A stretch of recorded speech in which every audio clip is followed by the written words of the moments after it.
그날 밤 거래처 사장님은 기어코 나를 K1위로 끌고 가려 했다.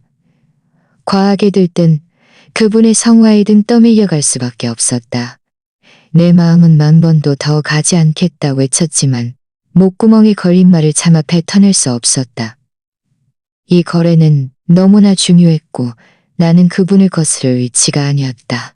바로 옆방에서 현란하게 깜빡이는 눈을 어지럽히는 조명 아래 내 시선이 스치듯 닿는 순간 온몸이 못 박힌 듯 굳어버렸다. 야근이라며 내게 말했던 아내 김서연이 그곳에 있었다. 그녀는 검은색 스팽글 미니스커트를 입고 있었고 조명은 그 위에서 찬산히 부서지는 빛조각들을 흩뿌렸다. 그녀는 환하게 웃으며 포도를 집어한 남자의 입가로 가져가고 있었다. 남자는 입을 벌려 포도를 받아먹었고 그녀는 더 가까이 다가가 속삭이듯 웃었다. 나는 갑자기 숨쉬는 법을 잊어버린 것 같았다. 가슴속 깊은 곳에서 무언가가 쿵 하고 가슴속 깊은 곳에서 무언가가 쿵 하고 가라앉으며 아래로 곤두박질 쳤다. 복도에는 향수와 담배, 술 냄새가 뒤섞여 코끝을 찔렀고 관자놀이가 옥신거렸다. 얼마나 시간이 흘렀을까. 겨우 몸을 움직였다. 나는 입고 있던 정장 재킷을 천천히 벗어 반듯하게 접어여 의자에 조심스레 놓았다. 마치 그 행동들이 내 정신을 붙잡아줄 것처럼 말이다. 그리고는 옆으로 걸어가 선반에 걸려있는 예비용 직원 유니폼을 찾아 갈아입었다. 유니폼에서는 희미하게 곰팡이 핀 듯한 씁쓸한 냄새가 났고 깃은 뻣뻣해서 목을 스칠 때마다 거슬렸다. 이어서 나는 그 방 문을 향해 한 걸음 내디뎠다. 발걸음이 천근만근처럼 느껴졌지만 문을 밀어 열려는 손은 망설임이 없었다. 내 이름은 이민준. 이름처럼 나는 사람들과 거리를 두는 데 익숙했다. 그게 더 안전하다고 느꼈기 때문이다. 매일 밤늦게까지 묵묵히 일하고 야근을 밥 먹듯 했다. 그 동기는 아주 단순했다. 김서연이 좀 더 편안하게 살고 그녀가 기댈 수 있는 든든한 보금자리를 마련해주는 것. 서연은 정말 아름다웠다. 하얀 피부에 반짝이는 눈을 가졌고 학창시절 우리 동네에서 꽤 유명했다. 그녀와 결혼할 수 있었던 건 내 운이 좋았던 덕분이라고 늘 생각했다. 그래서 늘 손안에 든 보석처럼 아끼고 또 아꼈다. 휴대폰 화면도 지갑 속 카드칸도 온통 그녀의 사진이었다. 퇴근길에 군밤 트럭을 보면 서연이가 좋아하는데 따뜻한 걸로 좀 사다 줄까? 하는 생각이 제일 먼저 들었다. 친구들은 나를 보고 늘 놀렸다. 민준아, 넌 아내를 키우는 게 아니라 거의 부처님을 모시는 수준이야. 하지만 지난 반년 동안 무언가가 소리 없이 변하기 시작했다. 그녀는 점점 더 늦게 집에 돌아왔다. 물으면 늘 야근이거나 친구들과의 모임 때문이라고 했다. 휴대폰은 귀한 물건이 되었다. 예전에는 소파에 아무렇게나 던져두던 것을 이제는 화장실에 갈 때도 들고 갔다. 한 번은 내가 블루투스를 연결해, 의가 블루투스를 연결해, 은별아 블루투스를 연결해 휴대폰을 집으렸다. 그러자 그녀는 갑자기 소파에서 튀어오르더니 휴대폰을 낚아채며 만지지 마 하고 소리쳤다. 목소리가 낡아지며 라는 말이 마치 내 심장을 꿰뚫는 것 같았다. 나는 더 이상 묻지 않았다. 아니, 감히 묻지 못했다. 묻지 않으면 어떤 일들은 없는 척할 수 있을 것 같았다. 나는 차라리 그녀가 그저 일에 지쳤거나 우리 관계가 소위 권태기에 접어들었다고 믿고 싶었다. 심지어 나는 몰래 그녀의 회사 건물 아래로 찾아간 적도 있었다. 그녀가 여자, 그녀와 함께 웃으며 나오는 것을 보고 나서야, 비로소 마음속 돌덩이가 닿오는 것을 보고 나서야, 잡으려 해도 잡히지 않는, 그러나 명확히 내 마음을 짓누르는 감정이었다. 결정적인 계기는 갑작스럽게 찾아왔다. 그날 밤 나는 지방에서 올라온 이 부장님과 김 부장님 두 분의 거래처 손님을 모시고 저녁 식사를 하고 있었다. 술잔이 서너 순배 돌자 이 부장님은 넥타이를 느슨하게 풀고 얼굴이 발그레해진 채 말했다. 이사, 밥만 먹으니 재미없네. 자리 좀 옮기자고. 내가 아는 캐리비가 기가 막히게 신나는 곳이 있어. 옆에 있던 김 부장님은 알만하다는 듯한 미소를 지었다. 네, 이 부장님, 김 부장님께서 좋으시다면야 제가 바로 예약하겠습니다. 가는 길에 휴대폰을 꺼내 서연에게 메시지를 보냈다. 아직 야근 중이야. 몇 시에 끝나? 데리러 갈게. 기다리고 또 기다려도 화면은 계속 어두웠다. 게리비 입구에 네온 사인이 번쩍이며 내 얼굴에 불길한 그림자를 드리웠다. 아는 생각보다 훨씬 더 소란스러웠다. 음악 소리에 바닥까지 흔들리는 듯했다. 공기는 담배 연기, 술 냄새, 그리고 진하게 풍기는 향수 냄새로 가득했다. 이 부장님은 분명 단골이었다. 손을 휘저어 지배인을 불러 내 형제들 시중 잘 될 만한 아가씨 몇 명 불러와 하고 호탕하게 말했다. 지배인은 허리 굽혀 인사하며 자리를 떴다. 나는 소파 구석에 앉아 온몸이 불편했다. 휴대폰을 다시 확인했지만 여전히 답장은 없었다. 이 부장님, 김 부장님, 김 부장님, 김 부장님, 먼저 즐기고 계십시오. 저는 담배 한 대 피우고 바람 좀 쐬고 오겠습니다. 이 부장님이 웃으며 말했다. 나는 도망치듯 방을 나섰다. 복도는 좀 더 조용했지만 그 키키한 냄새는 여전히 남아있었다. 벽에 기대 담배 한 대를 피웠다. 매캐한 연기가 폐속으로 파고들었지만 마음속 불안감을 진정시킬 수는 없었다. 서연은 대체 뭘 하고 있는 걸까? 복도 끝에서 직원 2명이 카트를 밀고 지나가며 낮은 목소리로 투덜거렸다. 306호 술 달래. 진짜 잘 마시네. 내 마음은 혼란스러웠다. 벽 옆 쓰레기통에 담배를 비벼 껐다. 불똥이 튀어 손등이 살짝 따끔했다. 바로 그때 옆방문이 열렸다. 한 직원이 빈 과일 접시와 술병을 들고 나오며 작은 소리로 중얼거렸다. 포도를 먹여주는데도 웃어야 하네. 정말 느끼해 죽겠어. 나는 무의식적으로 고개를 돌려다치는 문틈 사이로 안을 엿보았다. 단 한 번의 시선, 온몸에 피가 쩍 하고 식는 것 같았다. 문은 순식간에 굳게 닫혔다. 문은 순식간에 굳게 닫혔지만 나는 똑똑히 보았다. 그 옆모습, 눈부시게 반짝이던 검은색 미니스커트, 그리고 웃으며 다른 사람 미니스커트, 그리고 웃으며 뒷가에 윙하는 인형이 울렸다. 복도에 소란스러운 사람들의 말소리, 음악 소리가 일순간 아득히 멀어졌다. 불가능해. 분명 잘못 본 걸 거야. 그녀는 야근 중이라고 했잖아. 하지만 그 옆모습, 그 미소, 7년 동안 내 뼈에 사무치도록 봐왔던 모습이었다. 나는 마치 나무 기둥처럼 그 자리에 멍하니 서 있었다. 손발은 얼음장 같았고 심장은 가슴 속에서 쿵 하고 무겁게 울렸다. 찢어질 듯 아팠다. 아내가 옆방에 있었다. 내가 한 번도 본 적 없는 옷을 입고 나는 방 안에 앉아 있었다. 옆방에서 들려오는 음악 소리와 남녀의 희롱 섞인 웃음소리가 파고들어 귓바퀴를 날카롭게 긁는 것 같았다. 그 웃음소리가 어딘가 익숙해서 내 마음이 섬뜩해졌다. 가서 확인해야 했다. 하지만 어떻게? 그냥 쳐들어갈 수는 없었다. 만약 아니라면 이 거래는 2달 동안 공들인 것이었고 손님들이 바로 눈앞에 있었다. 나는 손아래 담배를 비벼 끄고 방문을 열었다. 이 부장님은 나를 보더니 쉴 레이스 원피스를 입은 아가씨 한 명을 내게 밀어붙였다. 이 이사, 가만히 앉아만 있지 말고. 아가씨가 다가오자 향수 냄새가 역하게 코를 찔러 목구멍이 조여왔다. 나는 한치 뒤로 물러서다 문틀에 부딪혔다. 어이구, 이 이사 아직 수줍어 하네. 김 부장님이 웃으며 놀렸다. 김 부장님이 웃으며 놀렸다. 내 머릿속은 온통 방금 문 밖에서 스쳐 지나간 그 옆모습으로 가득했다. 나는 일어섰다. 복도 벽은 얼음처럼 차가웠다. 나는 그곳에 등을 기댔고 등줄기에 한기가 쩍 스쳤다.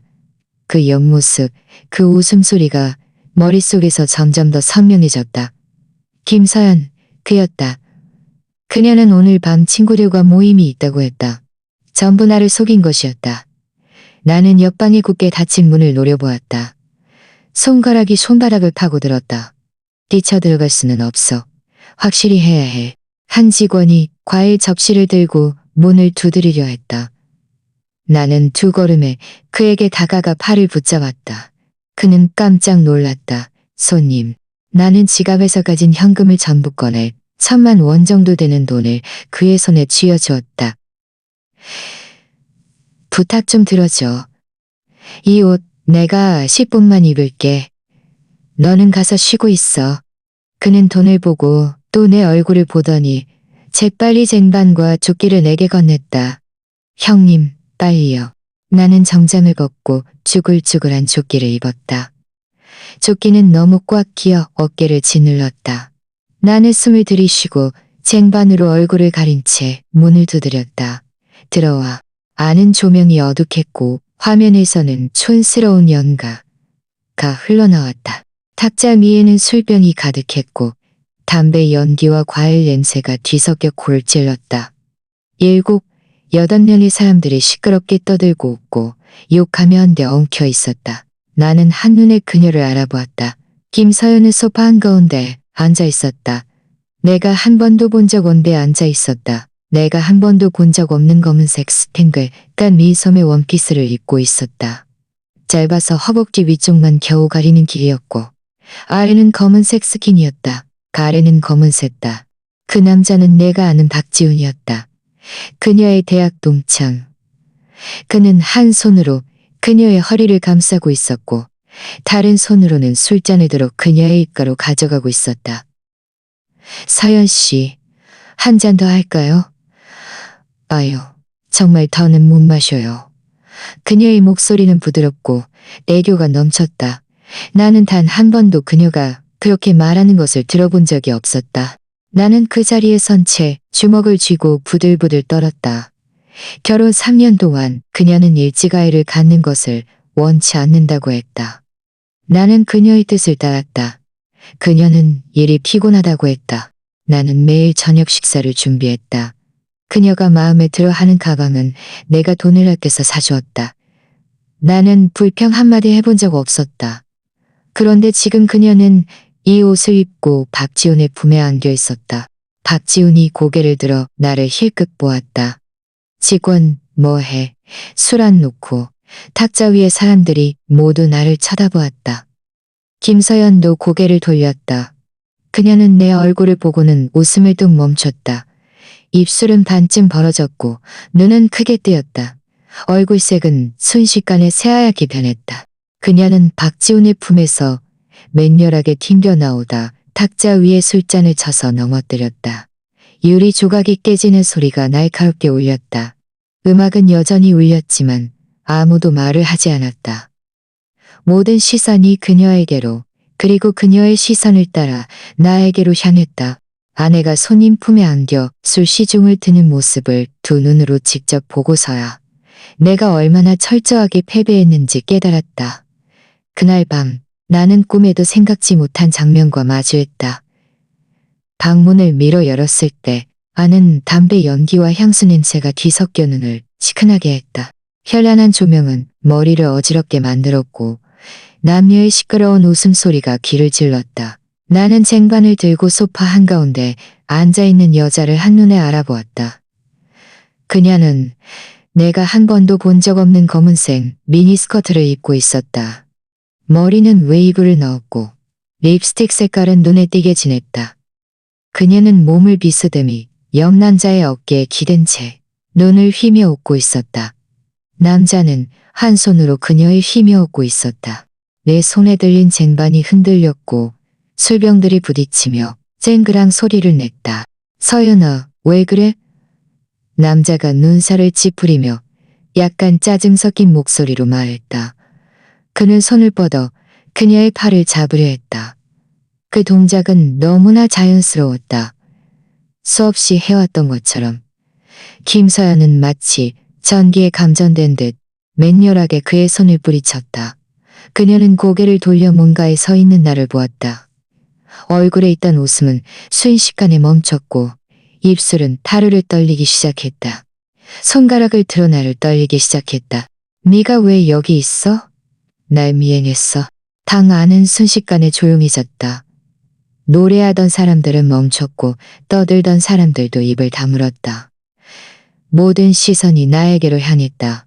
놀라움, 호기심, 그리고 몇몇은 비웃는 듯한 표정으로 구경거리를 기대하고 있었다. 그 남자, 박지훈은 발걸음을 멈췄다. 그는 위아래로 나를 훑어보았다. 그의 시선은 쭈글쭈글한 쭈글쭈글 컸다. 그의 눈빛에서 의욕은 사라지고 마치 누군가 내 가슴 속의 모든 온기를 뽑아내고 그 자리에 얼음 덩어리를 쑤셔 넣은 것 같았다. 나는 온몸이 부들부들 떨렸다. 내 이빨이 서로 부딪히는 소리가 딱딱하고 들릴 정도였다. 나는 눈을 들어 김서연을 쏘아보았다. 내 목소리는 마치 사포에 갈린 듯 거칠었다. 한 글자 한 글자 피 섞인 말을 뱉어냈다. 너 정말 대단한 재주를 가졌어. 말이 끝나기도 전에 내 팔이 휙 하고 휘둘러졌다. 쟁반이 바닥에 떨어지며 엄청난 소리를 냈다. 유리병들이 가져 술과 파편들이 터져 카펫은 젖었고 공기 중에는 맹렬한 알코올 냄새가 치솟았다. 몇몇 여자들이 비명을 지르며 남자들 뒤로 숨었다.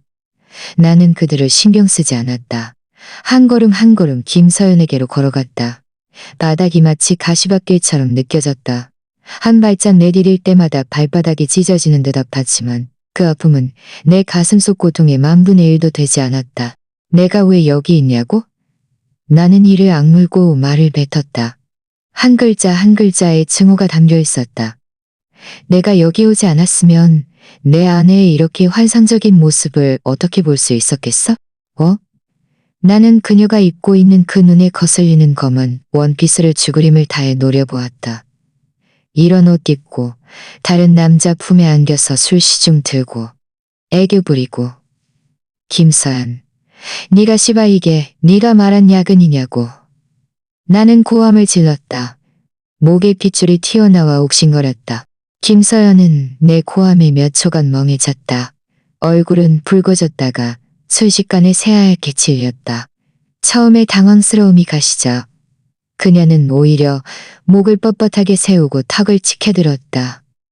이민준, 네가 뭘 그렇게 소리쳐? 네가 뭔데? 그녀도 목소리를 높였다. 날카로운 비명 같은 목소리가 귀를 찢을 것 같았다. 네가 뭐 대단한 사람이라고 생각해? 너도 이런 곳에 왔잖아? 너는 되고 나는 안 돼? 네가 뭘 어쨌는데? 뭘 잘났다고 유세 떠는 거야? 정말 역겨워. 그녀는 오히려 적반하장 격이었다. 나는 분노에 양손이 덜덜 떨렸다. 손끝이 차갑게 식어갔다. 나는 맹렬하게 손을 들어 박지훈의 코를 가리켰다. 내가 역겹다고? 내가 시발 손님 접대하러 온 건데. 너는 여기 공주님 놀이하러 왔냐? 옛 정인하고 껴안고 희롱하고. 김서연, 너는 염치도 없어? 내가 함부로 입 놀리지 마. 김서연이 비명을 질렀다. 목소리가 천장을 뚫을 듯 했다. 내가 함부로 입 놀려? 나는 맹렬하게 고개를 돌려 박지훈을 붉게 충혈된 눈으로 노려보았다. 내 머릿속에서 이성이라는 끈이 뚝 하고 끊어지는 소리가 났다. 박지훈, 이 시발놈아, 네 품에 안겨있는 게 내 아내 맞냐고? 서연, 네가 말해봐. 박지훈의 얼굴에 있던 비웃음 섞인 미소가 더 깊어졌다.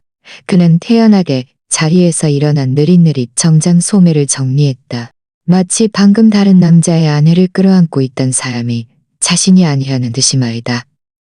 어이구, 이 서연 씨 남편 아니신가? 이 이사님. 그는 길게 늘어지는 기음으로 비아냥거렸다. 이런 옷 입고 오신 거 보니 인생 체험이라도 오셨나? 너무 화내지 마시죠. 놀러와서 즐거운 게 제일 중요하지. 뭘 그렇게 진지하게 굴어요. 그의 말은 마치 기름이 다 타버린 냄비 바닥에 뜨거운 기름을 붓는 것 같았다. 네가 씨발 뭘 안다고. 내 고함이 채 끝나기도 전에 주먹이 날아갔다. 내 모든 분노, 모든 굴욕, 모든 절망을 담아 그 역겨운 얼굴을 향해 맹렬하게 내리찍었다. 사람 잡네. 방 안은 완전히 아수라장이 되었다. 여자들은 비명을 지르며 이리저리 도망치다 탁자 위에 과일 접시를 쳤다. 과일들이 바닥에 굴러다니며 짓밟혀 뭉개졌다. 박지우는 미처 피하지 못하고 주먹을 정통으로 맞았다.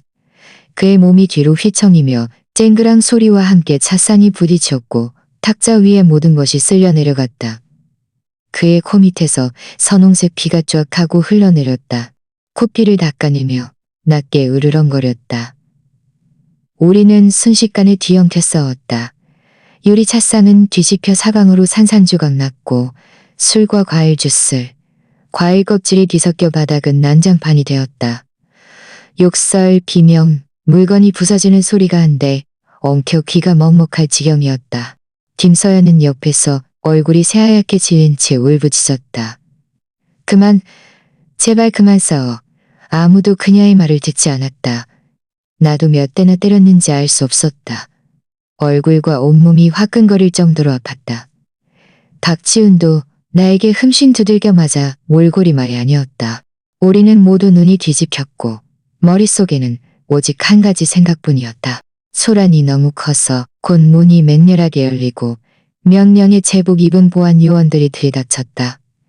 몸집이 큰 그들은 한참을 씨름한 끝에 우리 둘을 간신히 떼어놓았다. 우리는 양팔이 붙잡힌 채 멀찍이 떨어져 거친 숨을 몰아쉬며 패배를 인정하지 않는 맹수처럼 서로를 노려보았다. 내 머리카락은 엉망진창으로 헝클어져 있었고 조끼깃은 크게 찢어져 있었다. 얼굴 반쪽이 피투성이었고 눈 주위는 시퍼렇게 멍들어 있었다. 이때 지배인이 허둥지둥 뛰어들어왔다. 이 광경을 보더니 그의 얼굴은 순식간에 굳어버렸다. 무슨 일입니까? 누가 여기서 싸우라고 했어요? 박지우는 거친 숨을 몰아쉬며 나를 가리키며 지배인에게 고함쳤다. 이 미친놈이 갑자기 쳐들어와서 사람을 때렸어요. 당신들 이딴 곳이 뭐야? 아무나 들여보내고 나 경찰에 신고할 거야. 지배인은 즉시 박지훈에게로 몸을 돌려 허리를 굽히고 얼굴에 웃음을 가득 지었다. 박 사장님, 화 푸십시오. 오해입니다. 분명 오해일 겁니다. 말을 마친 그는 맹렬하게 고개를 돌려 나를 보았다. 웃는 얼굴은 순식간에 사라졌고 그의 눈빛은 칼날 같았다. 당신 어느 부서 사람이야? 난 당신 본 적 없는데? 내가 막 입을 열려는 순간 김서연이 갑자기 움직였다. 그녀는 바람처럼 내 옆을 스쳐 지나갔다. 나를 한 번도 쳐다보지 않고 곧장 박지훈 앞으로 달려갔다. 허둥지둥 자신의 가방에서 휴지를 꺼내더니 떨리는 손으로 그의 얼굴에 묻은 피를 닦아주었다. 목소리는 낮고 부드러웠으며 애달픈 울음기가 섞여 있었다. 지훈 씨, 괜찮아요? 아파요? 피를 이렇게 많이 흘렸어. 그녀가 그를 바라보는 눈빛에는 안쓰러움과 초조함이 가득했다. 금방이라도 넘쳐오를 듯했다. 그 눈빛은 마치 시뻘겋게 달궈진 송곳이 내 심장 가장 연약한 곳을 맹렬하게 끌뜨는 것 같았다. 쉬익 소리와 함께 내 모든 분노, 모든 격렬한 감정이 순식간에 소멸했다. 오직 차가운 잿더미만이 가슴을 짓눌렀다. 지배인은 분명 상황을 파악한 듯했다. 그는 나를 가리키며 보안 요원들에게 엄하게 명령했다. 이 사람은 우리 직원 아닙니다. 뭘 하려고 잠입한 거야. 당장 끌어내. 보안 요원 2명이 즉시 다가와 좌우에서 내 팔을 붙잡았다. 나는 저항하지도 말하지도 않았다. 그저 김서연을 죽을 듯이 쳐다볼 뿐이었다. 그녀는 겨우 피를 닦아낸 후 고개를 들어 나를 한번 쳐다보았다. 그 눈빛에는 당황함도 수치심도 심지어 싸울 때의 분노조차 없었다. 오직 차가운 혐오와 노골적인 경멸만이 가득했다. 마치 눈엣가시 같은 쓰레기를 보는 듯한 시선이었다. 민준아. 그녀가 입을 열었다. 목소리는 얼음물처럼 차가웠다. 몸을 돌려 조심스럽게 박지훈의 팔을 부축했다. 목소리는 다시 그 부드러운 말투로 돌아왔다. 지훈 씨, 우리 병원에 가봐요. 박지훈은 그녀에게 부축당한 채 고개를 돌려 나를 힐끗 보았다. 나는 두 보안 요원에게 붙들려 방 밖으로 끌려나갔다. 카펫이 깔린 복도를 가로지르는 내 구두 소리가 둔탁하게 울렸다. 길을 따라 늘어선 방문들이 가끔 열리며 구경꾼들의 얼굴이 내밀어졌다. 그들의 시선에는 호기심과 함께 나와는 상관없는 일이라는 무관심이 뒤섞여 있었다. 그 시선들은 마치 가는 바늘처럼 내 피부를 찔러왔다. 마침내 그들은 육중한 철문을 열었다. 밖은 칠흑 같은 밤이었고 차가운 바람이 거세게 몰아쳤다. 나는 맹렬하게 밖으로 밀쳐졌고 등은 차갑고 단단한 시멘트 바닥에 내동댕이 쳐졌다. 온몸의 내장이 뒤틀리는 듯한 충격이었다. 뒤에서 철문이 화나는 굉음과 함께 굳게 닫혔다. 마지막 한 줄기 빛과 안에서 희미하게 들려오던 음악소리, 웃음소리가 완전히 차단되었다. 세상은 갑자기 소름 끼칠 정도로 조용해졌다. 밤바람이 얼굴을 스쳤다. 차갑고 거칠었으며 옆 쓰레기 더미에서 풍겨오는 시큼한 냄새가 코끝을 찔렀다. 나는 그저 그렇게 누워 있었다. 건작도 하고 싶지 않았다. 얼고 무겁게 울리는 심장 소리였다. 꼼짝도 하고 싶지 않았다. 꼼짝도 하고 싶지 않았다. 그리고 다른 무엇인지 알 수 없는 것들로 얼룩져 있었다. 한 번 뛸 때마다 심장이 꿰뚫린 곳이 함께 욱신거렸다. 정신이 아득해질 정도로 아팠다. 끝났다. 정말 모든 것이 끝났다. 얼마나 오랫동안 바닥에 쓰러져 있었을까? 어쩌면 겨우 몇 분이었을지도, 어쩌면 한 세기만큼 길었을지도 모른다. 그때까지 주머니 속에서 다급한 진동이 울려 퍼졌다. 허벅지에 닿는 휴대폰이 끈질기게 울려댔다. 나는 기계적으로 휴대폰을 꺼냈다. 화면은 이미 거미줄처럼 깨져 있었지만 아직 빛을 내고 있었다. 발신자는 이 부장님이었다. 여보세요, 이 부장님. 목이 타들어가는 듯 말랐고 목소리는 찢어진 꽹과리처럼 쉬어 있었다. 아이고, 이 이사 어디로 도망갔어? 화장실 빠졌나? 우리가 한참을 기다렸잖아. 아가씨들도 제일 예쁜 애로 골라뒀는데 너 주려고 아껴놨는데 말이야. 거래처와의 중요한 계약. 나는 이렇게 중요한 일을 완전히 잊고 있었다. 하지만 지금 이 모든 것이 무슨 의미가 있단 말인가? 집안이 통째로 무너져 버렸는데 나는 어금니를 악물고 온몸의 힘을 다해 바닥에서 겨우 몸을 일으켜 세웠다. 한 번 움직일 때마다 뼈마디가 전부 해체되었다가 다시 조립되는 듯 아팠다. 휴대폰에 깨진 화면에 비친 내 모습을 겨우 확인했다. 머리카락은 새집 같았고 옷은 찢어져 너덜거렸다. 입술은 붓고 검붉은 피가 엉겨붙어 있었다. 나는 쭈글쭈글한 조끼를 잡아당겨 소매로 입술을 세게 닦았다. 이대로 돌아갈 수는 없었다.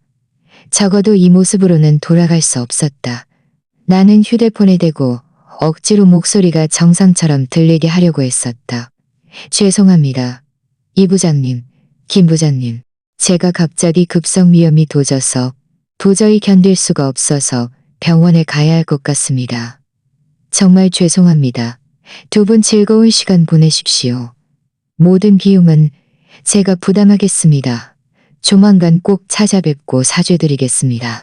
전화 저편에서 이 부장님의 불만 섞인 목소리가 들려왔다. 정말 김새네. 몸이 그렇게 안 좋았어야. 말을 마친 그는 전화를 끊었다. 나는 복도에 차갑고 더러운 벽에 등을 기댄 채 천천히 바닥에 주저앉았다.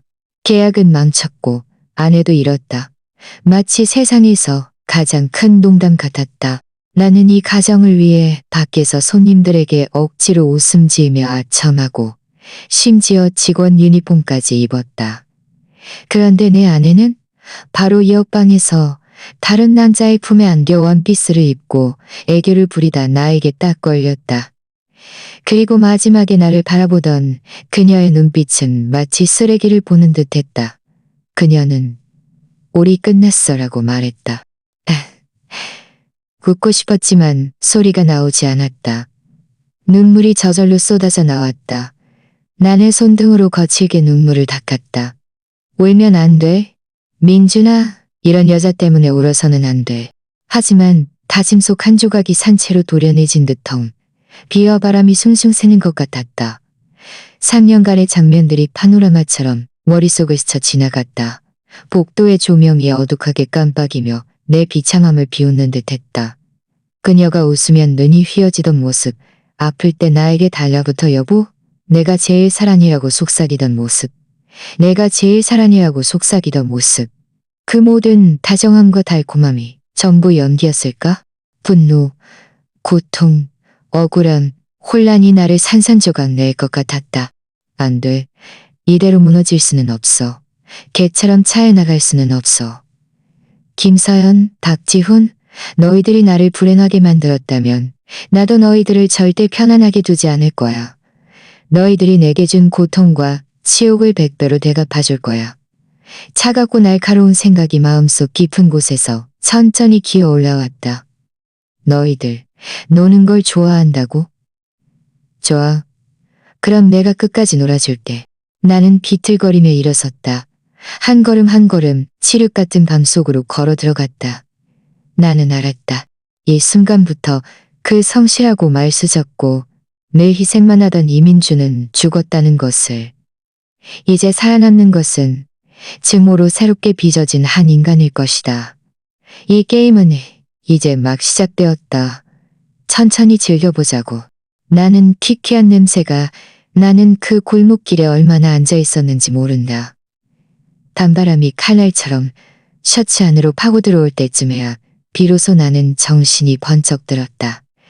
얼굴에 피는 이미 말라붙어 피부가 당겼고 입술과 눈 주위는 화끈거릴 정도로 아팠다. 하지만 이 정도의 아픔은 마음속 공허함에 비하면 아무것도 아니었다. 나는 벽을 짚고 일어섰다. 발걸음이 휘청거렸다. 골목을 벗어나자 가로등 불빛이 희미하게 나를 비추었고 내 그림자는 길고 기괴하게 늘어져 마치 고독한 유령 같았다. 휴대폰이 다시 한번 진동했다. 이 부장님이 보낸 문자였다. 영수증 캡처 사진 뒤에 이런 문구가 따라붙어 있었다. 이 이사, 몸 조심하고 그 계약건은 나중에 다시 얘기하자. 나는 그 숫자를 보았다. 마음속에 아무런 파동도 일지 않았다. 망치면 망친 거지. 방금 내가 잃은 것을 비하면 이게 뭐라고? 나는 택시를 잡았다. 기사 아저씨는 백미러로 내 초췌한 모습과 찢어진 옷을 경계하듯 힐끗거렸다. 기사님, 성수동 아파트 단지로 가주세요. 나는 좌석 등받이에 길의 눈을 감았다. 마치 패배하고 갑옷을 벗어던진 장수 같았다. 창밖에 네온사인들이 빠르게 뒤로 물러났다. 화려했지만 차가웠다. 그 어떤 빛도 지금 이 순간 내 칠흑 같은 마음에 한 줄기조차 비추지 못했다. 집에 도착해 스위치를 누르자 차가운 백색광이 거실을 환하게 비추었다. 모든 것이 내가 집을 나설 때와 똑같았다. 깨끗하고 정돈되어 있었으며 심지어 가짜 같은 온기마저 느껴졌다. 소파 위에는 그녀가 아침에 입담한 패션 잡지가 놓여 있었고 차상 윗 꽃차에서는 아직도 희미하게 온기가 피어오르고 있었다. 마치 내 비참함을 비웃는 듯했다. 이 집 안 곳곳에는 그녀의 흔적이 가득했다. 공기 중에는 그녀가 자주 쓰던 시트러스 향수 냄새가 여전히 떠돌았다. 이제는 그 모든 것이 가장 날카로운 칼날이 되어 나를 찔러왔다. 나는 화장실로 달려가 수도꼭지를 들고 차가운 물속에 얼굴을 파묻었다. 물이 상처를 스쳤지만 머리는 오히려 섬뜩할 정도로 맑아졌다. 잠시 후 나는 천천히 고개를 들어 거울을 보았다. 머리카락은 헝클어져 있었고 눈 주위는 시퍼런멍이 들었으며 입술은 픽딱지가 엉겨붙어 있었다. 눈빛은 공허했지만 그 깊은 곳에는 어두운 불꽃이 일렁였다. 이 가정을 위해 내가 바보처럼 수년간 발버둥 쳤다는 사실이 얼음 송곳처럼 심장을 꿰뚫었다. 그녀의 마지막 그 차갑고 혐오스러운 눈빛이 내 머릿속에서 계속해서 반복 재생되었다. 우리 끝났어.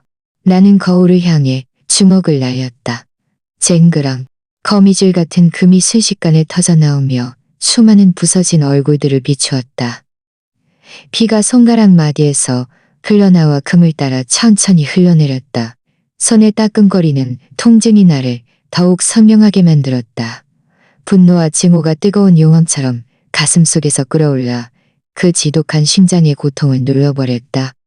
너희들이 내 모든 것을 망쳤으니 나도 너희들을 지옥으로 끌고 가는 걸 탓하지 마. 나는 대충 손에 상처를 씻어내고 거실로 돌아왔다. 창밖에서는 광풍이 휘몰아치고 나뭇가지들이 삐걱거렸다. 마치 내 분노에 동조하는 듯했다. 나는 패션 잡지를 집어들고 무표정하게 한 장 한 장 찢어발겼다. 창백한 주미 조각들이 눈처럼 흩날리며 바닥에 떨어졌다. 이어서 그 꽃차 잔을 집어들어 내용물과 함께 쓰레기통에 던져버렸다. 이 모든 것을 마치자 나는 거친 숨을 몰아쉬었다. 이곳은 한때 집이라고 불리던 곳이었지만 이제는 전쟁터였다. 오직 나 혼자 남은 차가운 전쟁터. 나는 서재로 들어가 컴퓨터를 켰다. 화면에 차가운 빛이 얼굴에 닿았지만 아무런 온기도 느껴지지 않았다. 박지훈에 대해서는 어느 정도 알고 있었다. 그는 서연의 대학 시절 그녀를 가장 맹렬하게 쫓아다니던 남자였다. 집안에서 건설 자재 회사를 운영했고 돈 좀 있다고 으스대며 학창 시절에도 꽤나 건망졌다. 졸업 후에는 집안 배경을 이용해 건설업계에서 꽤 잘 나간다고 들었다. 그 시절 서연은 그를 택하지 않고 가난한 나를 택하지 않고 가난한 나를 택했다. 이것이 그가 줄곧 품고 있던 원한이었고 몇 번의 동참회에서도 늘 비꼬는 말을 던지곤 했다. 그렇다면 김서연은 무엇을 바랐을까? 박지훈의 돈이었을까? 아니면 그 화려한 유흥의 자극이었을까?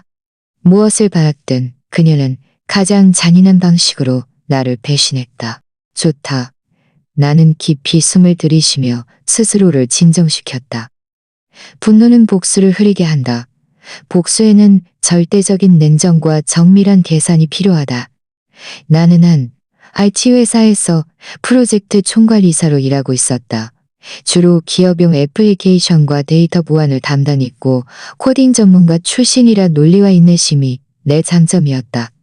박지훈의 회사 이름은 하늘건설자재였다. 화려한 공식 홈페이지가 떴고 뉴스 게시판에는 박지훈이 상공회의소 행사에 참여한 사진이 있었다. 머리는 기름지게 빗어 넘겼고 얼굴에는 특이한 연함이 가득했다. 나는 화면에 바싹 다가가 눈을 고정하고 하늘건설자재의 공개 정보를 천천히 훑어보았다. 법인 등록, 주주 구성, 낙찰 공고, 협력사 정보. 그리고는 눈살을 찌푸렸다. 검색 방식을 전환하고 과거 프로젝트에서 쌓은 권한과 기술을 이용해 더 깊이 파고들었다. 밤은 깊어갈수록 침묵했고 오직 내 키보드 소리만이 따닥따닥 울렸다. 차갑고도 집요하게 장시간 화면을 응시한 탓에 눈은 핏발이 서 있었지만 눈빛은 점점 더 또렷해졌다. 문득 나는 몸을 살짝 앞으로 기울였다. 입꼬리가 희미하게 말려 올라갔다. 흥미로운 것을 찾아냈다. 하늘건설자재는 지난 몇 년간 빠르게 성장하며 많은 정부 프로젝트와 부동산 회사 입찰을 따냈다. 하지만 그들 회사의 규모와 자본력으로 볼 때 이 프로젝트들은 다소 무리한 것이었다. 작은 흐름도 빡빡했고 몇 건의 거액 사채 대출 기록이 은밀하게 숨겨져 있었지만 흔적을 남기고 있었지만 세무 관련해서도 공개된 재무제표의 수치는 자세히 보면 전혀 앞뒤가 맞지 않았다. 나는 작게 한숨을 쉬었다. 박지훈, 네 속내는 겉보기처럼 깨끗하지 않구나. 그리고 김서연.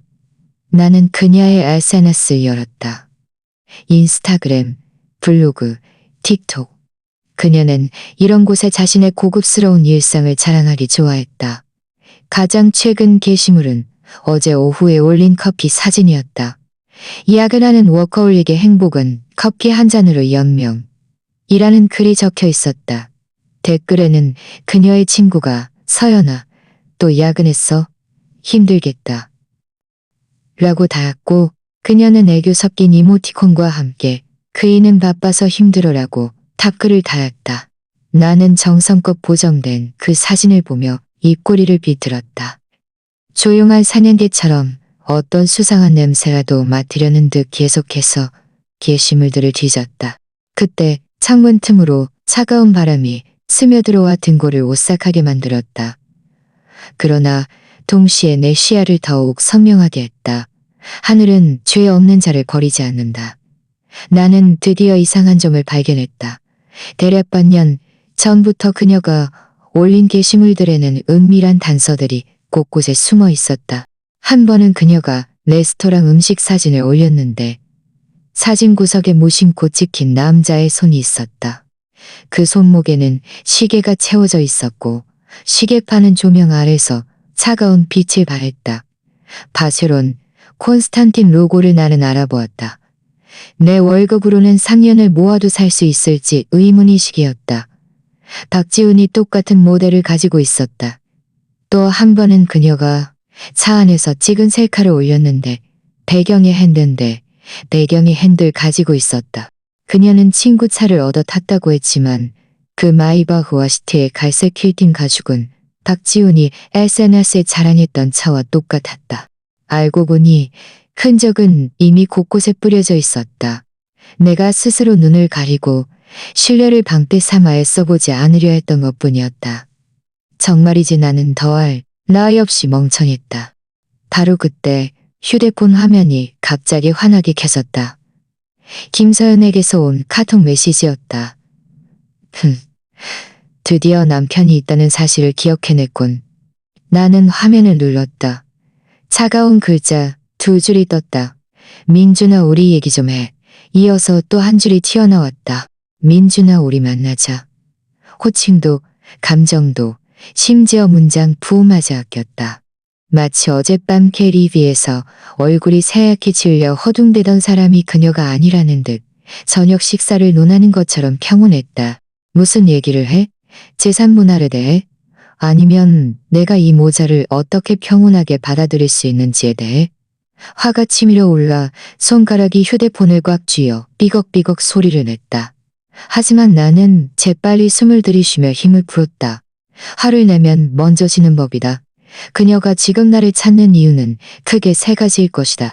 내 속내를 떠보거나 내가 일을 크게 벌일까봐 걱정하거나 아니면 마음이 불안해서 나를 먼저 진정시켜 자신과 박지훈의 앞길을 닦으려 할 수도 있다. 아니면 둘 사이에 무슨 문제가 생겨 입위에서의 다툼으로 관계가 틀어졌을 수도 있다. 어떤 경우든 나에게는 기회였다.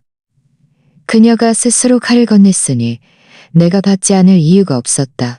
나는 눈을 내리깔고 화면을 몇 번 가볍게 손가락을 움직였다. 답장으로 돌아간 내 말투는 스스로도 낯설 정도로 평온했다. 좋아. 어디서? 언제? 그녀는 거의 즉시 답장을 보냈다. 계속 휴대폰을 지켜보고 있었던 모양이었다. 내일 오후 2시 만남 카페에서. 대화는 거기서 끝이었다. 한 글자도 더 오가지 않았다. 나는 휴대폰을 내려놓았다. 심장이 가슴속에서 쿵쿵 하고 울렸다. 소리는 무겁고 깊었다. 만남 카페. 그곳은 우리가 처음 만났던 곳이었다. 그곳의 고른 먼 추억으로 내 약점을 찌르려는 속셈일까? 아니면 단순히 편리해서일까? 정말이지 가소로웠다. 나는 짜증스럽게 컴퓨터를 끄고 발걸음을 질질 끌며 침실로 들어갔다. 친구는 아직 어질러져 있었다. 마치 그녀가 잠시 장을 보러 나간 것 같은 착각을 불러일으켰다. 공기 중에는 그녀가 자주 쓰던 향수 냄새, 희미한 달콤한 향이 떠돌았다. 지금은 그 향이 목구멍을 찌르는 듯했다. 나는 굳은 얼굴로 침대 시트를 움켜쥐고 맹렬하게 잡아당겼다. 쉬익 소리와 함께 시트를 움켜쥐고 맹렬하게 잡아당겼다. 쉬익 소리와 함께 시트가 매트리스에서 미끄러져 내려왔다. 이어서 이불 커버까지 모든 침구류를 한 덩어리로 뭉쳐 쓰레기통에 사정없이 던져버리러 뭉쳐 쓰레기통에. 나는 이 집안의 모든 그녀의 흔적을 깨끗이 지워버릴 작정이었다. 이 모든 것을 마치자 창밖에는 이미 희뿌연 빛이 감돌고 있었다. 나는 잠 한숨 자지 못했다.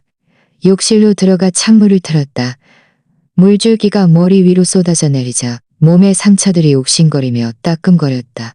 하지만 머리는 섬뜩할 정도로 맑아졌다. 깨끗한 검은 셔츠와 긴 바지로 갈아입었다. 옷이 쓸릴 때마다 멍든 곳이 아려왔다. 나는 거울을 보며 단추를 잠갔다. 거울 속의 남자는 눈이 빗발 서 있었고 마치 낯선 사람 같았다. 오전 회사에 출근하자 동료들이 이 이사님 좋은 아침입니다. 하고 인사했다. 좋은 아침입니다. 나는 고개를 끄덕이며 짧게 답했다. 그들은 내 이빨을 보고 한 번 더 쳐다봤다.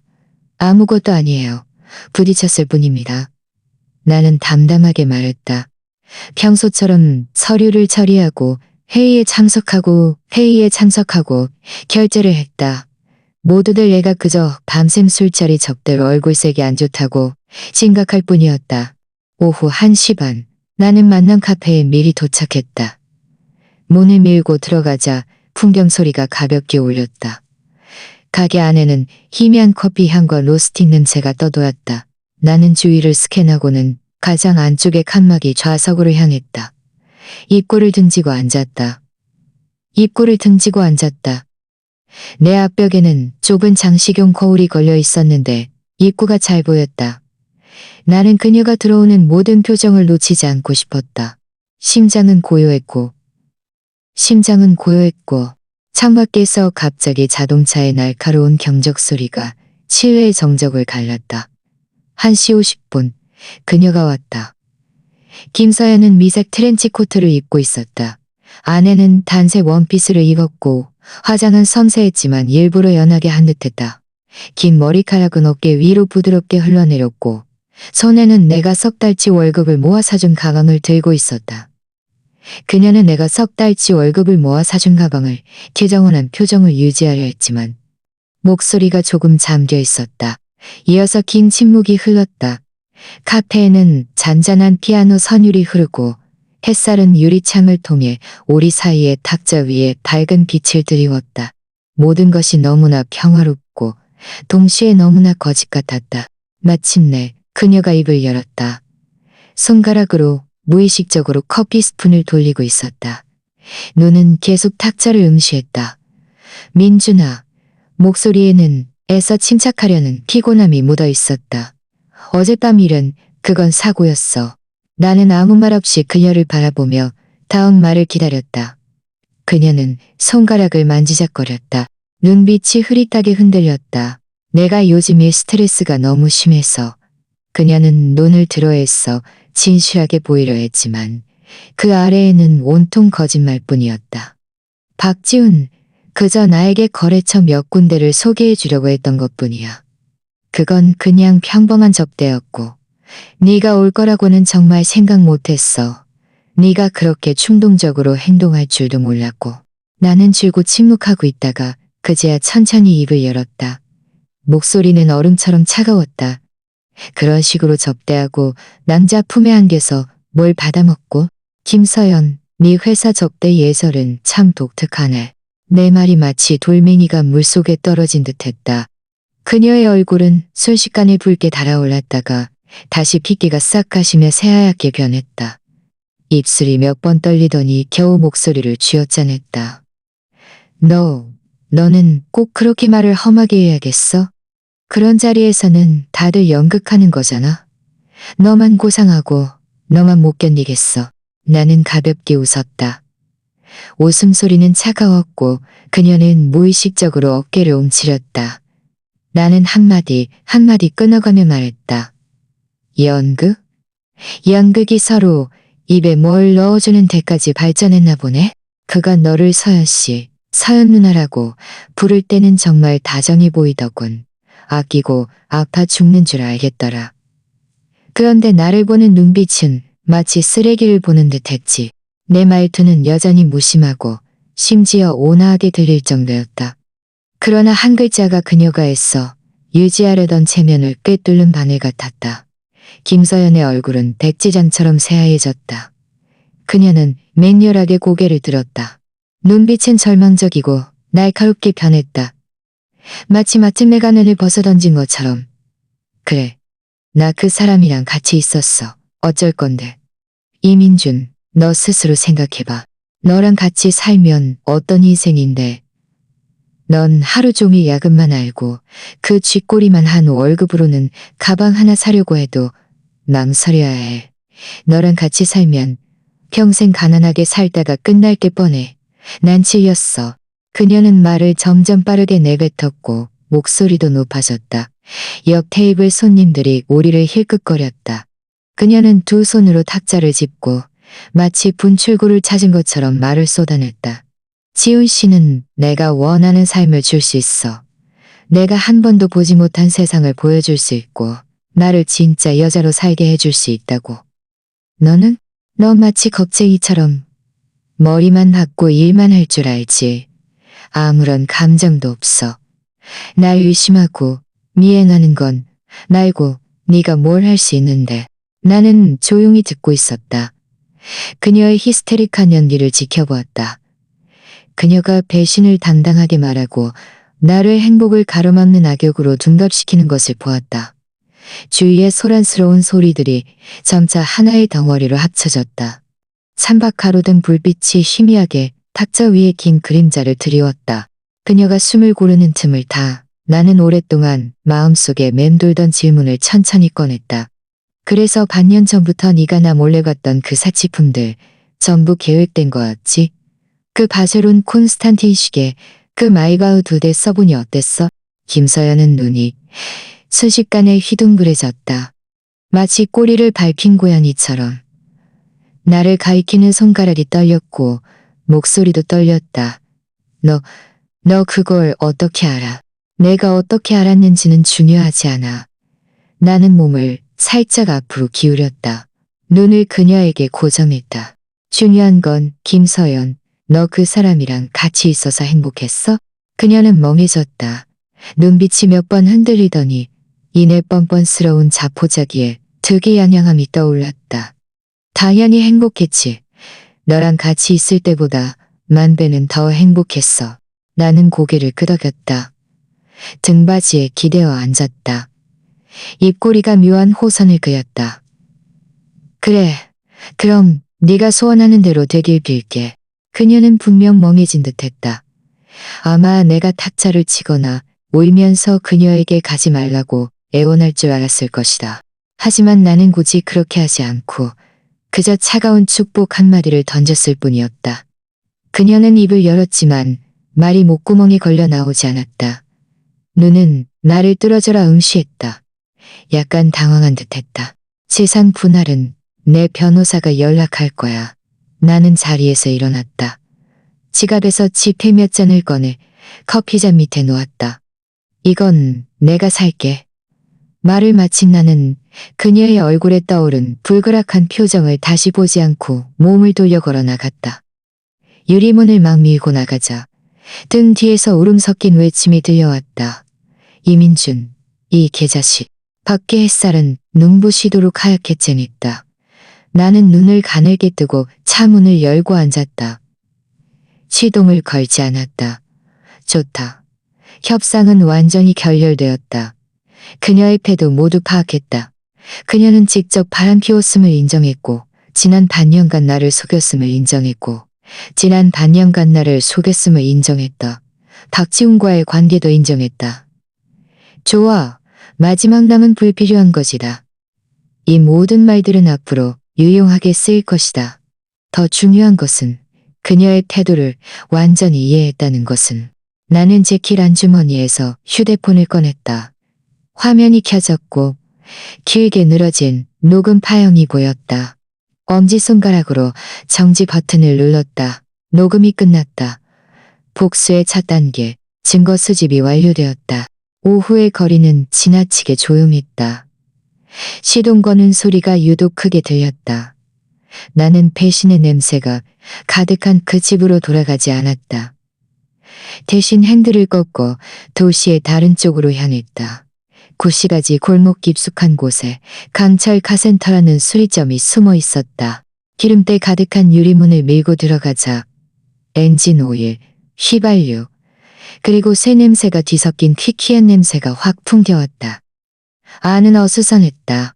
스패너들이 바닥에 흩어져 있었고 벽에는 온갖 타이어와 분해된 부품들이 걸려 있었다.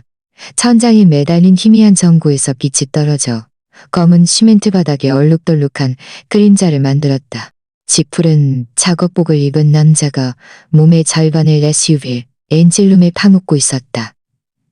입에는 반쯤 남은 담배를 물고 풍얼거리며 노래를 불렀다. 나는 차를 세우고 안에서 소리쳤다. 강철아, 강철은 본명이 최강철이었다. 내 고등학교 시절 절친이었다. 누구냐? 엔진룸에 있던 남자는 고개도 들지 않고 어눌하게 으르렁거렸다. 손 안의 스패너는 여전히 딸깍 소리를 내며 나사를 조이고 있었다. 내가 그의 뒤로 걸어갈 때까지 그는 느릿느릿 몸을 일으켰다. 입에 물고 있던 담배를 떼어 바닥에 툭 뱉었다. 강철의 웃음소리는 거칠고 껄렁거리는 기운이 있었다. 그는 나보다 머리 하나는 더 컸고 어깨는 산처럼 넓었다. 얼굴에는 눈썹에서 광대뼈까지 이어지는 희미한 흉터가 있었다. 고등학생 때 나를 괴롭히던 불량배들을 막아주다 생긴 상처였다. 세월이 흘러도 그는 여전히 이 거칠고 대책 없는 모습 그대로였다. 하지만 그는 이 세상에서 몇 안 되는 내가 믿을 수 있는 사람이기도 했다. 나는 그와 농담할 기분이 아니었다. 좀 깨끗한 철제 드럼통을 찾아 앉았다. 케이리에서의 일, 서연의 배신, 그리고 내가 찾아낸 단서들을 하나하나 그에게 말했다. 말을 할 때 내 목소리는 아주 평온했다. 마치 다른 사람의 이야기를 하는 것처럼. 하지만 꽉 쥔 주먹 속 손톱은 여전히 살을 파고들었다. 강철은 내 이야기를 듣고 얼굴에서 웃음기가 완전히 사라졌다. 얼굴은 손바닥처럼 새까맣게 변했다. 그는 맹렬하게 옆에 있던 타이어를 걷어찼다. 타이어가 흔들리며 둔탁한 소리를 냈다. 젠장할, 그 개같은 년놈들. 그는 이를 악물고 욕설을 퍼부었다. 김사연 그 계집애, 겉으로는 조용해 보이더니 이렇게 뻔뻔할 줄이야. 그리고 그 박지원 놈, 그때도 영 좋지 않은 놈이었는데 내가 너를 찾아온 건 좀 도와달라고 부탁하고 싶어서야. 나는 눈을 들어 그를 보았다. 박지훈을 조사하고 싶어. 최대한 자세히. 그 하늘 건설 자재의 비리들, 그리고 그와 김서연이 은밀하게 주고받은 것들. 더 확실한 증거가 필요해. 강철은 기름때 묻은 손을 비비며 고개를 끄덕였다. 그 일은 나한테 맡겨. 내가 아는 사람들이 좀 있어. 이런 쓰레기 같은 놈들 뒷조사하는 건 누워서 떡 먹기보다 쉬워. 그런데 네가 어떻게 하고 싶은지 분명히 말해줘야 해. 증거를 그놈 얼굴에 던져서 완전히 몰락시킬 건가? 그렇게 간단하지는 않아. 나는 고개를 저었다. 눈빛이 가라앉았다. 그 한울 건설 자재는 여러 프로젝트에 얽혀 있어. 뒤에는 분명 뭔가 꼼꼼이가 있을 거야. 내가 원하는 건 순간적인 통쾌함이 아니야. 그놈이 완전히 재기불능이 되게 만드는 거야. 그리고 김서연, 그녀는 돈을 좋아하잖아. 나는 그녀가 결국 빈손으로 구름 위에서 떨어지는 기분을 맛보게 할 거야. 강철은 잠시 멍하니 있다가 이내 내 어깨를 두드렸다. 눈빛에는 인정이 가득했다. 좋아, 독하네. 난 네 이런 뚝심이 좋아. 걱정 마. 내가 당장 박지훈 그놈이 평소에 어디 다니는지 누구랑 어울리는지 알아볼게. 확실히 다 파악해서 알려줄게. 참, 내가 먼저 사람 시켜서 그놈 한번 손봐줄까? 네 속이라도 풀리게. 아니, 나는 단호하게 거절했다. 지금 손을 대면 오히려 일을 망치고 나까지 휘말릴 수 있어. 우리는 증거로 말해야 해. 그놈이 스스로 인정하고 반박할 여지조차 없게 만들 거야. 강철은 입꼬리를 올리며 나에게 엄지손가락을 치켜세웠다. 역시 네가 생각이 깊네. 네 말대로 할게. 당장 준비할게. 소식 있으면 바로 알려줄게. 그는 잠시 멈칫하더니 덧붙였다. 너도 너무 무리하지 마. 몸이 재산이야. 그 거지 같은 집에도 돌아가지 마. 아니면 내 카센터에서 며칠 지낼래? 나는 고개를 저었다. 아니, 나는 할 일이 더 있어. 회사 쪽도 계속 주시해야 하고 그들이 눈치채지 못하게 해야 해. 숙소는 내가 호텔을 잡으면 돼. 강철과 작별 인사를 나눈 뒤 나는 차를 몰고 시내 중심가에 있는 한 체인 호텔로 갔다. 장기 투숙 가능한 방을 잡고 짐을 정리한 후 내가 가장 먼저 한 일은 예전에 알던 변호사 친구에게 연락하는 것이었다. 녹음 파일과 내가 찾아낸 단서들을 모두 그에게 보내주며 자세한 이혼 및 재산 분할 계획을 세워달라고 부탁했다. 민준아, 네 상황이 아주 유리해. 변호사가 전화로 말했다. 상대방이 직접 외도를 인정했고 녹음 파일과 물증들도 있어. 이혼은 확실하고 재산 분할 면에서는 그녀가 결혼 기간 중 재산을 빼돌리거나 제3자로부터 거액의 증여를 받았다는 것을 증명할 수 있다면 그녀의 몫을 줄이거나 아이 갖지 못하게 할 수도 있어. 좋아, 그럼 부탁할게. 나는 평온한 목소리로 말했다. 그리고 박지훈의 하늘건설 자재도 계속 출시해줬으면 해. 법적인 측면에서 더 많은 돌파구를 찾을 수 있는지 봐줘. 전화를 끊고 나는 컴퓨터를 켜 하늘건설 자재의 정보를 계속 파헤쳤다. 강철 쪽에서도 곧 소식이 왔다. 그가 보낸 사진에는 박지훈과 나면 낯선 남자들이 고급 라운지에서 술을 마시는 장면이 담겨 있었다. 사진 속에는 노출이 심한 옷을 입은 여자들도 몇 명 있었다. 이 남자들이 건설국 간부들이다. 강철에게서 메시지가 왔다. 박지훈이 몇 년간 이렇게 많은 정보, 프로젝트를 따낼 수 있었다. 이 라운지 안에서 비리가 많아. 내가 이미 사암시켜서 주시하고 있으니 더 확실한 증거를 잡을 수 있을 거야. 나는 사진을 보며 입꼬리를 차갑게 비틀었다. 과연 그렇군. 하늘건설자재가 자기 능력 이상의 프로젝트들을 삼킬 수 있었던 게 이런 권력형 비리 때문이었구나. 이로써 박지훈의 약점에 완전히 찾아낸 셈이었다. 이후 며칠 동안 나는 평소처럼 회사에 출근하면서도 복수 계획을 차근차근 추진했다. 낮에는 냉철하고 유능한 프로젝트 총괄 이사였다. 컴퓨터 앞에서 코딩하고 회의를 진행하며 얼굴에는 어떤 이상한 기색도 내비치지 않았다. 밤이 되면 나는 사냥꾼으로 변했다. 강철이 보내온 온갖 단서들을 정리하고 변호사와 사건 경위를 논의했다. 동시에 내 전문 기술을 이용해 하늘건설 자재의 내부 시스템에 침투했다. 허위 공사 준공고서, 이중계약서, 탈세 및 누락된 장부 기록. 하늘건설 자재의 내부 시스템은 허점투성이었다. 나에게는 침투하는 것이 내 집 드나드는 것처럼 쉬웠다. 이 모든 것들은 박지훈을 궁지에 몰아넣기에 충분했다.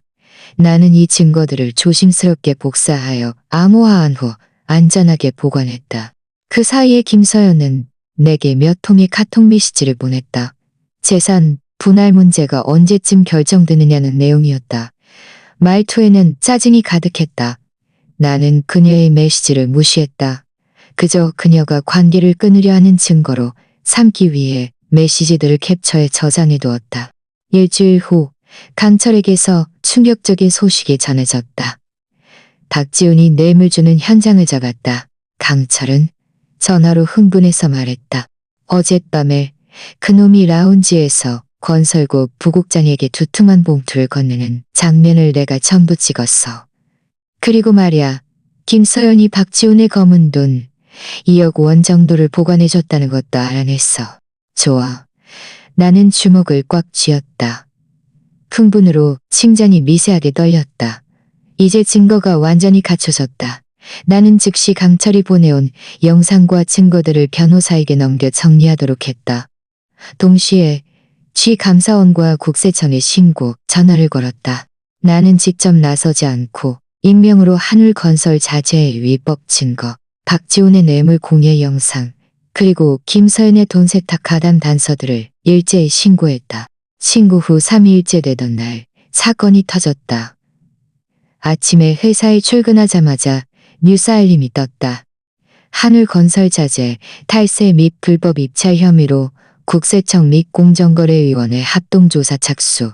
건설국 부국장 뇌물수수 혐의로 감사원 압수수색 및 체포. 소식이 터지자마자 하늘건설자재의 주가는 순식간에 폭락했다. 협력사들은 줄줄이 계약을 해지했고 회사 앞에는 돈을 받으러 온 협력업체 직원들과 인부들이 몰려들었다. 박지훈은 하룻밤 사이에 잘 나가던 사장님에서 사람들의 손가락질을 받는 도망자로 전락했다. 나는 사무실에 앉아 컴퓨터 화면의 뉴스를 보았다. 얼굴에는 아무런 표정도 없었다. 그날 오후 김서연에게서 전화가 걸려왔다. 전화기 너머로 그녀는 목이 터져라 울부짖었다. 민준아, 네가 그랬어? 네가 박지훈을 신고한 거야? 이 망할 자식. 네가 그 사람을 망쳤고 나까지 망쳤어. 내가 너를 망쳤다고? 나는 차갑게 비웃었다. 김서연, 네가 스스로를 망친 거야. 너는 결혼을 배신하고 부귀영화를 탐냈어. 박지훈을 도와 그런 위법한 짓들을 저질렀고 이제 자업자득인데 누굴 탓해? 아니야. 내가 아니야. 고의가 아니었어. 그녀는 여전히 변명했다. 다 박지훈이 시킨 거야. 그는 나에게 잘해줄 거라고, 평생 호화로운 삶을 살게 해줄 거라고 했단 말이야. 그래? 그럼 이제 그는 자기 몸 하나 건사하기도 힘든데 너에게 뭘 더 줄 수 있겠어? 나는 목소리를 차갑게 유지했다. 너는 2억 원이나 되는 검은 돈에 대해 경찰에게 어떻게 설명할지나 생각해봐. 말을 마친 나는 곧바로 전화를 끊고 그녀의 번호를 차단했다. 전화 너머에서 그녀가 무너져 내리는 모습을 상상할 수 있었지만 나는 조금도 마음 아프지 않았다. 이 모든 것은 그녀가 마땅히 받아야 할 때가 왔다. 얼마 지나지 않아 경찰이 김서연을 찾아왔다. 그녀는 돈 세탁 혐의로 체포되었고 박지훈은 탈세, 뇌물공여, 불법 입찰 등 여러 혐의로 정식 구속되었다. 한울건설 자재도 법에 따라 압류되었고 완전히 파산했다. 이혼 소송이 시작되던 날 김서연은 죄수복을 입고 있었다. 머리카락은 헝클어져 있었고 얼굴은 창백했다. 예전에 세련되고 도도했던 모습은 찾아볼 수 없었다. 법정에서 변호사가 그녀가 외도를 인정한 녹음 파일, 박지훈과의 관계 증거, 그리고 돈 세탁 가담 정황을 제시했을 때 그녀는 완전히 무너졌다. 결국 법원은 우리의 이혼을 판결했다. 김서연은 결혼 외도를 저지르고 위법 범죄 활동에 가담했기 때문에 재산 분할에서 적은 목만을 받게 되었다. 작은 아파트 한 채와 소량의 예금만이 그녀의 몫이었다. 반면 나는 순조롭게 이혼했을 뿐만 아니라 그녀가 결혼 기간 중 박지훈에게서 받은 사치품과 돈까지 모두 되찾았다. 법원을 나서는 순간 햇살이 내 얼굴에 쏟아졌다. 따뜻하고 밝았다. 나는 길게 숨을 내쉬었다. 마음속 거대한 돌덩이가 드디어 내려앉았다. 복수 계획은 성공적으로 완료되었다. 나를 배신한 사람들은 모두 마땅한 벌을 받았다. 강철이 법원 앞에서 나를 기다리고 있었다. 그는 내게 맥주 한 병을 건넸다. 축하한다, 친구. 드디어 속이 시원하겠네.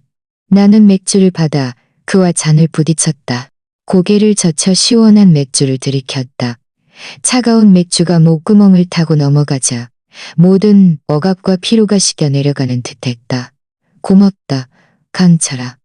네가 없었다면 여기까지 오지 못했을 거야. 뭘 새삼스럽게. 강철이 웃었다. 우리는 형제잖아.